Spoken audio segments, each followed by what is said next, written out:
"What kind of selfish people are you?" My sister scoffed as she changed the lock on our house. We didn't argue. We just left for New Orleans. But when we came back, our house was full of strangers, and one of them made an offer we never saw coming. Every year on Thanksgiving, our house became the center of the family. For as long as I can remember, my parents, Robert and Linda, hosted the big Thanksgiving dinner at our home in the suburbs of Dallas, Texas. It was a sacred tradition. Uncles, cousins, and even close family friends arrived with trays of food, old stories, and even bigger expectations. I used to love seeing the house full, especially when I was a kid. I loved the smell of roasted turkey and pumpkin pie, the sound of laughter mixed with country music playing softly in the background. But in recent years it had become exhausting, and last year everything got out of control. My parents spent days preparing the house, cooking for over 40 people, making sure everything was perfect. But instead of gratitude, all they got were complaints. The food wasn't as good as last year. Uncle Richard's favorite wine was missing. The house was too cold. Mom didn't get to sit down for even a minute. Dad ended the night with a headache after hearing the same old comments. Things used to be better before. I saw it all. I saw my mother barely able to stand at the end of the night, my father picking up plates with a look of pure exhaustion. And when the house was finally empty, I overheard them talking in the kitchen. "I don't want to go through this again," Mom murmured, leaning against the counter. Dad sighed. "We spend our lives organizing everything for everyone else. It's time we do something for ourselves." I was surprised to hear them say that. My parents had never complained about hosting Thanksgiving, not out loud at least. But this time was different. There was something in their tone that made me realize they meant it. The next morning, I saw Mom scrolling through vacation deals on her phone while drinking her coffee. Dad was at his desk, looking up flights. And before I could even process it, they announced it. "This year, we're not hosting Thanksgiving." "What?" My sister Jessica nearly dropped her mug. "What are you talking about?" "We've decided to take a trip to New Orleans during that time," Mom explained calmly. "We need a break. You can't just cancel Thanksgiving." Jessica shot up from her seat like she had been personally insulted. "It's a tradition. You can't just stop doing it." I stayed quiet. On one hand, I understood Jessica. That dinner was important to her. But I also saw my parents, the exhaustion in their faces, the way their hands reached for each other under the table. "Jessica, we've done this for years," Dad said. "But we don't want to anymore." She laughed in disbelief. "It's just one day.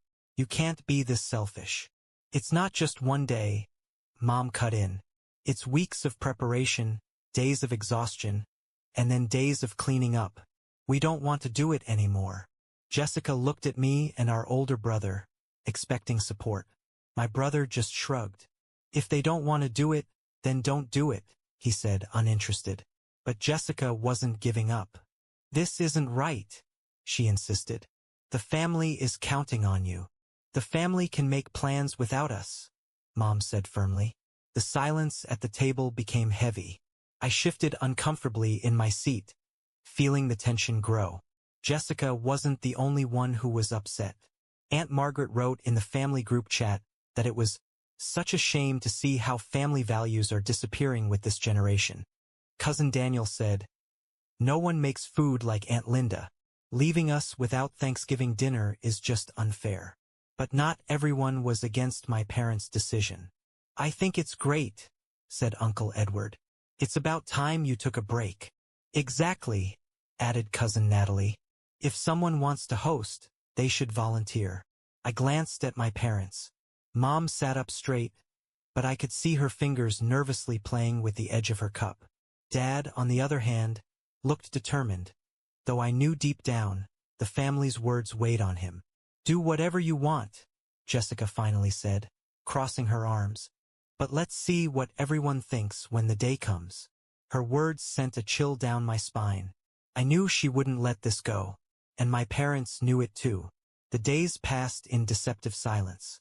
Mom made coffee as usual, Dad read the newspaper, and everything seemed normal. Too normal. Like we were all walking on a tightrope, waiting for someone to cut the rope. And then someone did. One afternoon, Mom set her phone down on the table with a sharp thud. Her face turned pale. She tapped the screen several times as if she couldn't believe what she was seeing. Then, without looking up, she murmured, "No, no, this can't be happening." Dad stopped stirring his coffee and stepped closer, frowning. Mom didn't blink. She just stared at the screen, as if the words in front of her made no sense. "What's wrong?" he asked. She scrolled through her messages, one after another. I leaned in to look, and a cold knot formed in my stomach. "Thank you for the invitation, Linda. It's going to be wonderful to gather at your home again this year. I can't wait to see everyone." It was a message from Aunt Margaret. But it wasn't the only one. Cousins, uncles, even family friends were all thanking my parents for their hospitality and confirming their attendance. "What do they mean, 'Thank you for the invitation'?" Dad murmured in disbelief. Mom didn't need to answer. I already knew. "It was Jessica," I said, my blood boiling. Dad set his mug down on the table a little too forcefully. Mom sighed, staying calm as she dialed Jessica's number. After a few rings, my sister answered, her voice dripping with fake sweetness. "Hey, Mom. What's up?" Mom didn't waste time. "Explain to me what this means. We're getting messages from everyone thanking us for an invitation we never sent." Silence. Then a small, nervous laugh. "Mom, don't be so dramatic. What's the big deal about everyone getting together?" I just sped up the inevitable. I clenched my fists, my anger rising. "Tell me this is a joke. Tell me you didn't actually have the audacity to organize everything behind our backs and expect us to go along with it." Jessica sighed, pretending to be patient. "Don't look at it that way, little brother. I'm just helping the family. Are you really going to deny them this tradition?" Dad closed his eyes for a moment, as if trying to contain himself. "What do you mean, organized?" he asked in a neutral tone. Jessica hesitated for just a second. When she spoke again, her tone had changed, as if she suddenly realized her plan wasn't working. "Well, since I knew you guys would eventually agree, I went ahead and told everyone. The food is already ordered. Cousin James is bringing drinks. Grandma will be there first thing in the morning. Oh, and some relatives will be staying overnight at the house." Mom pressed her fingers against her forehead, rubbing it like she had a headache. "Jessica, we have been very clear. There will be no Thanksgiving dinner this year." Silence. Then Jessica's voice turned ice cold in an instant. "If you don't want to do it, fine. But don't think this is over. Let's see who's right in the end." And she hung up. Mom and Dad exchanged a quiet look. Dad simply took another sip of his coffee, completely unfazed. "So what now?" I asked. Dad gave me a calm smile and said, "Now we go on vacation."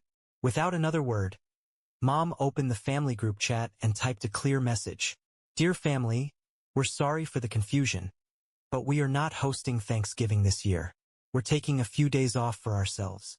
If you'd like to gather elsewhere, please do, but our home will remain closed." The message caused an immediate stir. Some replies were understanding. Others, like Aunt Margaret's, were veiled criticism disguised as concern. "It's a shame, but I understand that you're tired.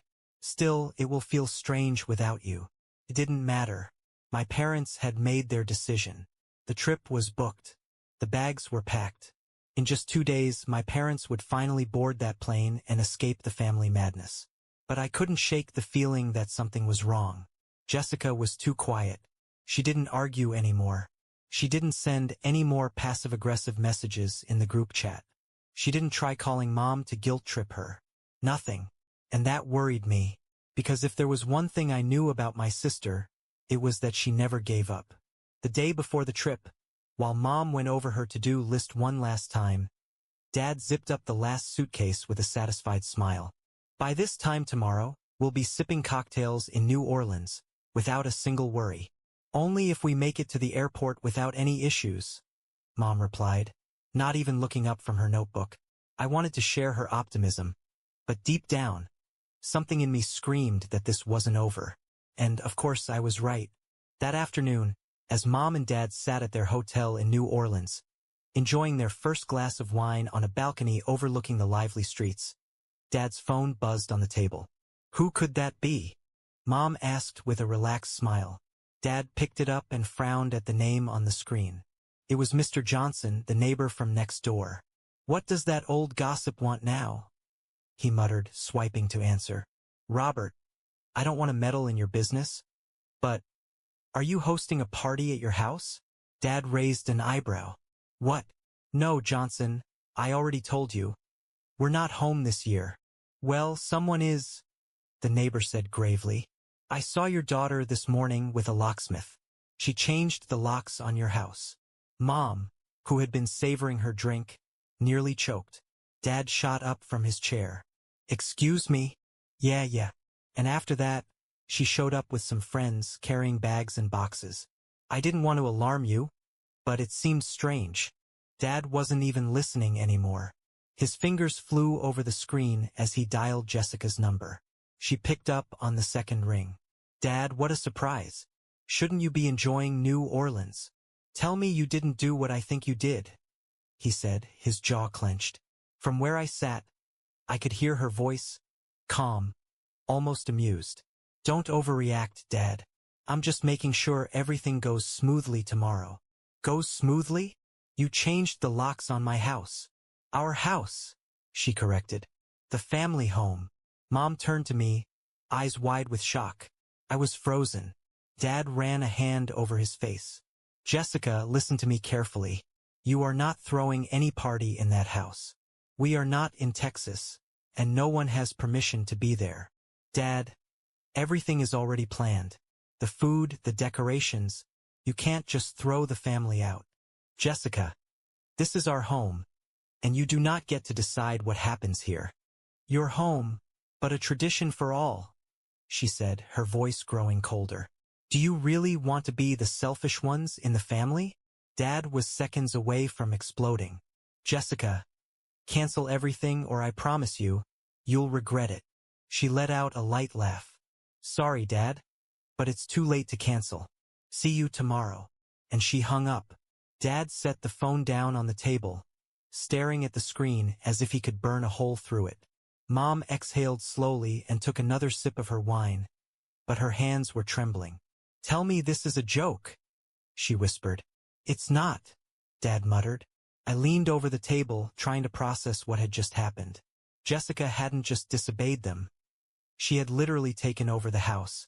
And tomorrow, while my parents strolled through New Orleans, her little family gathering would turn into something much, much worse.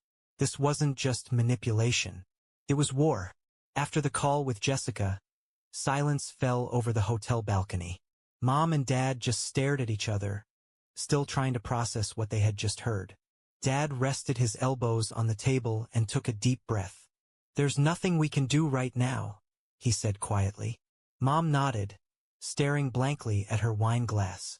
I watched as Dad picked up his phone and powered it off. Mom did the same. You're not going to do anything? I asked, shocked. Dad shrugged. If she wants to play this game, let her. We're staying here and enjoying our vacation. Mom exhaled tiredly. We'll deal with whatever happens when we get back. And that's exactly what they did.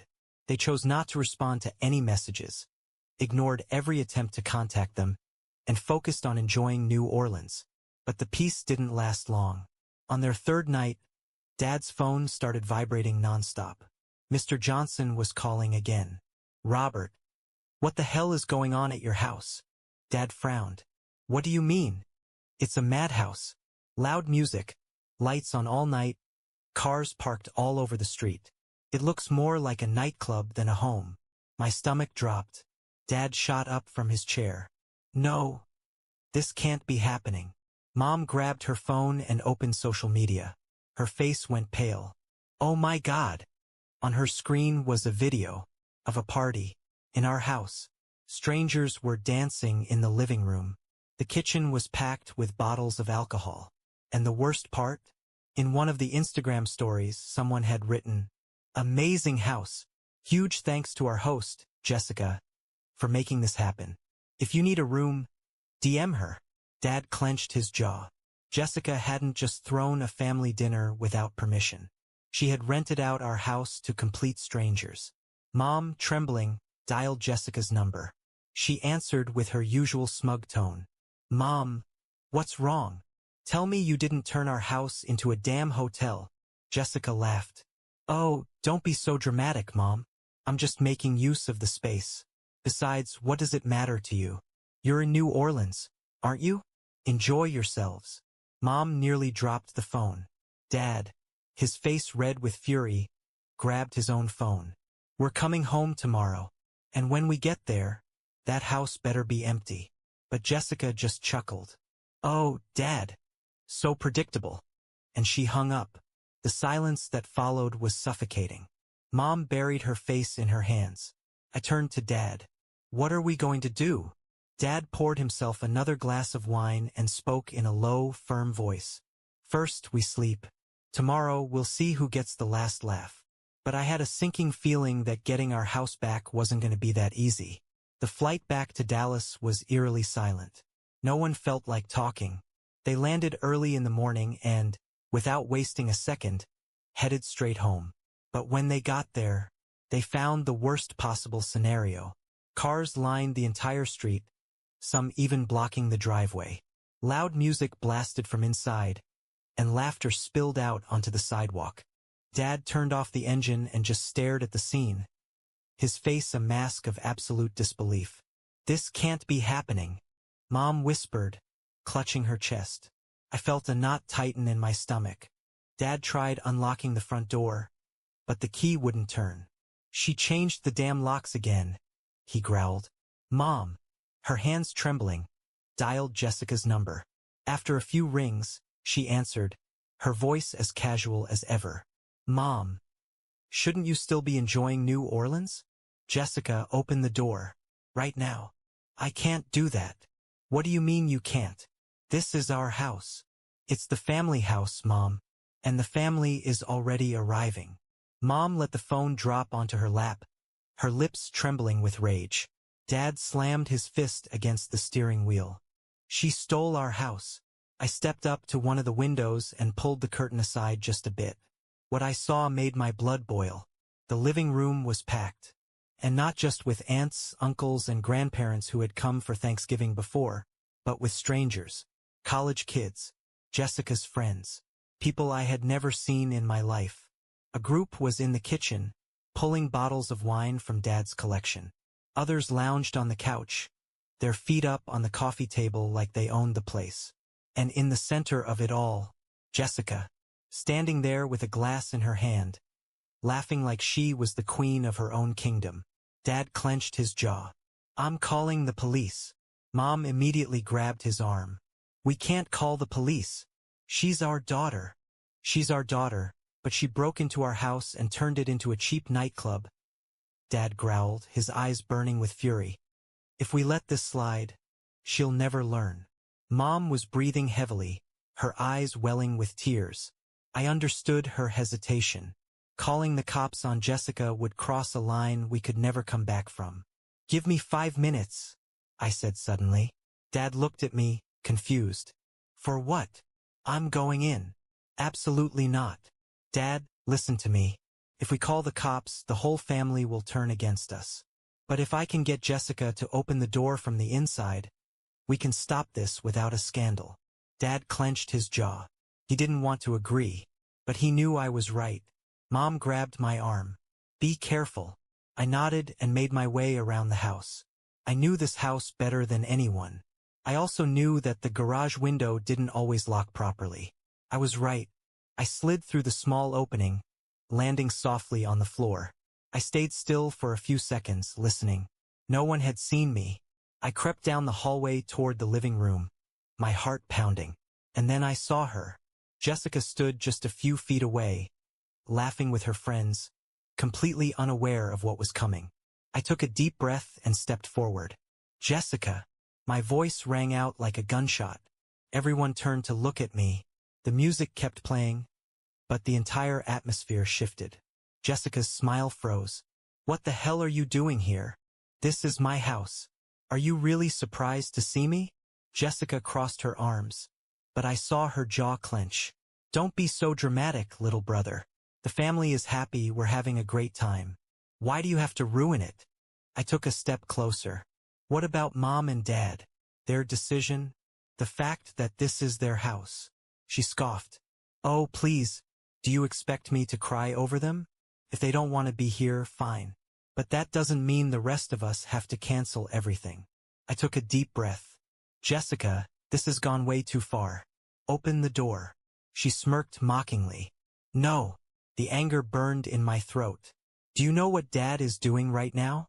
He's outside, calling the police. The laughter died. Her friends exchanged uneasy glances. Don't try to scare me with empty threats. It's not a threat, I said coldly. It's a fact. One of our cousins, Mark, stepped forward, looking nervous. Wait, did they really call the cops? Dad is already on the line with them. If you don't open this door right now, in less than 15 minutes, this place will be swarming with officers asking who has permission to be here. Murmurs rippled through the crowd. Some guests shifted uncomfortably. Others looked at Jessica, waiting for her reaction. She stood frozen. I could see it in her eyes. She was losing control. Her voice dropped to a venomous whisper. If the cops come, you'll be in trouble too. I smiled. No, because this is my house. You're the intruder. Jessica's eyes burned with fury. Her pride wouldn't let her admit defeat. But she had no way out. With a frustrated growl, she threw her drink onto the floor and spun toward the door. Fine. If you want to ruin everything, go ahead. She pushed past the crowd and unlatched the door. The second the lock clicked, Mom and Dad stormed in like a hurricane. But something was different. The living room was a disaster. Empty bottles scattered in every corner. Food spilled onto the carpet. Broken glasses on the floor. A random guy was passed out on the couch, oblivious to the chaos. And then, from the kitchen, a voice called out, "Are you the owners? We were told we could stay for a few more days." A complete stranger stood there, calmly sipping coffee. Mom covered her mouth in horror. Dad took a few seconds to process it. Then he exploded. "Get out of my house. Everyone, out." Panic spread. The family scrambled to grab their things, some muttering apologies, others too ashamed to look Dad in the eye. Jessica's friends disappeared in seconds. Jessica, however, stood in the middle of the chaos, her eyes filled with rage. "You took this too far," she hissed. Dad turned to her, his glare ice cold. "No, Jessica, you took it too far." She clenched her jaw, her hands shaking. Then, without another word, she stormed out, slamming the door behind her. When the house finally emptied, a heavy silence settled over us. Mom collapsed onto the couch, burying her face in her hands. Dad walked into the kitchen, poured himself a glass of water, downed it in one gulp, and said in a low voice, "Tomorrow we're changing the locks." I just stared at the closed door, knowing one thing for sure, this wasn't over. Jessica wouldn't give up that easily. She would be back. The day after the disaster, the house was completely silent. A thick, heavy silence, the kind that lingers after a war. Mom hadn't said a word all morning. She just cleaned on autopilot, picking up the remnants of Jessica's invasion. Wine stains on the carpet, broken glasses, shoe marks on the couch. Dad, on the other hand, wasted no time. First thing in the morning, he called a locksmith and changed every lock in the house. "It's over," he said as he supervised the work. "Never again." But deep down, I knew Jessica wouldn't stop. Her pride wouldn't allow it. I was proven right that same afternoon. At exactly 5 o'clock, my phone buzzed with a notification from the family group chat. I glanced at the screen, and a chill ran down my spine. Jessica had posted a message. "Well, family, now you see how things are. Mom and Dad have decided to cut ties with all of us. They'd rather live their lives without responsibility, without the burden of family. It's so sad that after all these years, they treat us like strangers." The replies came in within minutes. Aunt Margaret, "I can't believe they threw their own family out of their house." Cousin James, "Jessica, I'm so sorry. I know how important this gathering was to everyone. Grandma. I never imagined Robert and Linda would act this way. It breaks my heart. Mom, who was sitting at the table, lost in thought, noticed my expression and reached for her phone. When she read the message, she went pale. What is this? Dad read it too, his jaw tightening. This is garbage. But everyone thinks. Mom trailed off, setting her phone down and burying her face in her hands. This is a nightmare. Dad sighed, his voice calm but firm. Let her talk. This time, it won't work. And he was right. That afternoon, Dad and I went to his lawyer's office. Within an hour, Jessica was removed from the will. Her access to this house is gone, Dad declared as he signed the papers. And if she tries this again, we will call the police. Mom didn't say anything, but her face said it all. Jessica had broken something that couldn't be fixed. That night, the final piece fell into place. Dad drafted a message in the family group chat. Dear family, we understand there's been some confusion, but we want to make one thing clear. This year, we chose to take a break, and Jessica acted behind our backs. She entered our house without permission, changed the locks, and hosted an event without our consent. Some of the people who attended weren't even family. We will not tolerate this level of disrespect ever again. Anyone is free to believe whatever they want, but we have made our decision. The chat stayed silent for a while. Then the responses came in. Aunt Margaret. I didn't know Jessica changed the locks. This changes everything. Cousin James. Wait, she also brought strangers into the house? My God. We thought it was just a family dinner. Grandma. Jessica. What have you done? Jessica didn't reply. One by one, relatives stopped responding.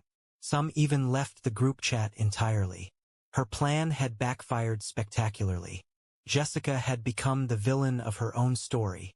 That night, Dad poured himself a glass of wine, something he hadn't done in months. About time, he said with a small smile. Mom was still sad, but at least she wasn't as shaken. And for the first time in weeks, I slept peacefully. Jessica never wrote to us again. She disappeared from the group chat. But somehow we all knew she wasn't done yet, because some people never change.